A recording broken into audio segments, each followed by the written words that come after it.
जय श्री हरि विष्णु। आपका दिन शुभ हो। माघ मास का महात्म्य अध्याय 8 चैप्टर 8। यमदूत कहने लगे कि तुम बड़ी ही सुंदर वार्ता पूछी है। यद्यपि मैं पराधीन हूँ, फिर भी तुम्हारे स्नेहवश अपनी बुद्धि के अनुसार बतलाता हूँ। जो प्राणी काया वाचा और अपनी मनसा से कभी दूसरों को दुख नहीं देते, वे यमलोक में नहीं जाते। हिंसा करने वाले वेद, यज्ञ, तप और दान से भी उत्तम गति को नहीं पाते। अहिंसा सबसे बड़ा धर्म, तप और दान ऋषियों ने बताया है।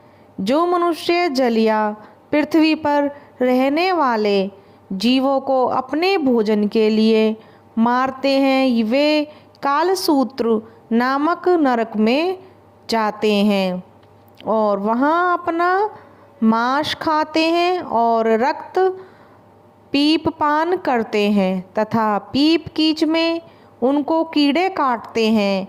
हिंसक जन्मांध, काने, कुबड़े, लूले, लंगड़े, दरिद्र और अंगहीन होते हैं। इस कारण इस लोक तथा परलोक में सुख की इच्छा करने वाले को काया वाचा तथा मन में दूसरों का द्रोह नहीं करना चाहिए। जो हिंसा नहीं करते, उनको किस प्रकार का भय नहीं होता। जिस तरह सीधी और टेढ़ी दोनों प्रकार की बहने वाली नदियाँ समुद्र में मिल जाती हैं, वैसे ही सब धर्म अहिंसा में प्रवेश कर जाते हैं। ब्रह्मचारी, गृहस्थ, वानप्रस्थी तथा यति सभी अपने अपने धर्म का पालन करते हैं। पालन करने और जितेंद्रिय रहने से ब्रह्मलोक को प्राप्त करते हैं। जो जलाशय आदि बनाते हैं और सदैव पांचों यज्ञ करते हैं, वे यमपुरी में नहीं जाते। जो इंद्रियों के वशीभूत नहीं हैं, वे वेदवादी और नित्य ही अग्नि अर्थात हवन आदि का पूजन करते हैं, वे स्वर्ग को जाते हैं। युद्ध भूमि में जो सूरवीर मर जाते हैं, वे सूर्यलोक को प्राप्त होते हैं। जो अनाथ, स्त्री शरण में आए हुए तथा ब्राह्मण की रक्षा के लिए प्राण देते हैं, वे कभी स्वर्ग में नहीं लौटते।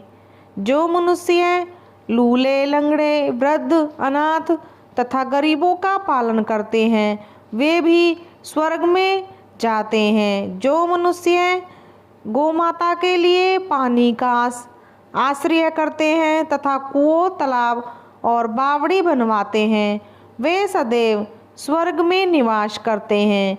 जैसे जैसे जीव इनमें पानी पीते हैं, वैसे ही उनका धर्म बढ़ता है। जल से ही मनुष्य के प्राण हैं, इसलिए जो प्याऊ आदि लगाते हैं, वह अक्षय स्वर्ग को प्राप्त होते हैं। बड़े बड़े यज्ञ भी वह फल नहीं देते जो अधिक छाया वाले वृक्ष मार्ग में लगाने से देते हैं। जो मनुष्य वृक्षारोपण करता है, वह सदैव दानी और यज्ञ करने वाला होता है।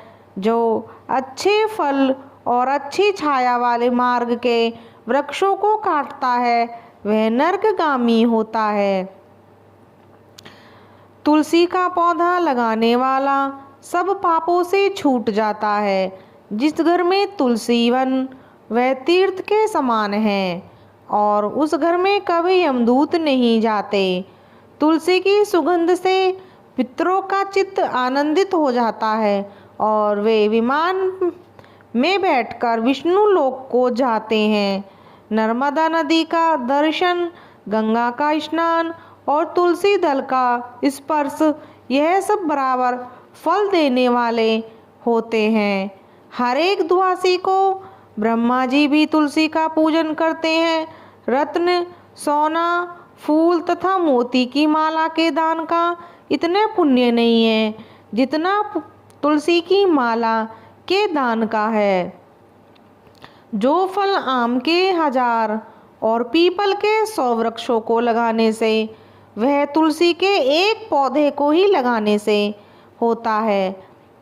पुष्कर आदि तीर्थ, गंगा आदि नदी, वासुदेव आदि देवता सभी तुलसी में वास करते हैं।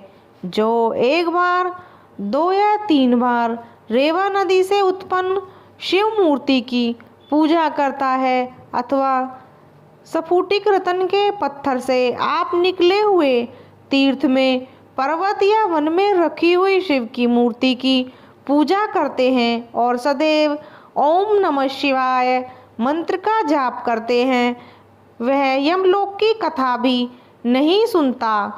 प्रसंग, शत्रुता, अभिमान से शिव पूजा के समान पापों को नष्ट करने वाला तथा कीर्ति देने वाला 3 लोक में और कोई काम नहीं है। जो शिवालय स्थापित करते हैं वे शिवलोक में जाते हैं। ब्रह्मा, विष्णु तथा शिव का मंदिर बनाकर वैकुंठवासी होता है। जो भगवान की पूजा के लिए फूलों का बाग लगाते हैं वे धन्य हैं। जो माता पिता, देवताओं और अतिथियों का सदैव पूजन करते हैं वह ब्रह्मलोक को प्राप्त होते हैं। जय श्री हरि विष्णु।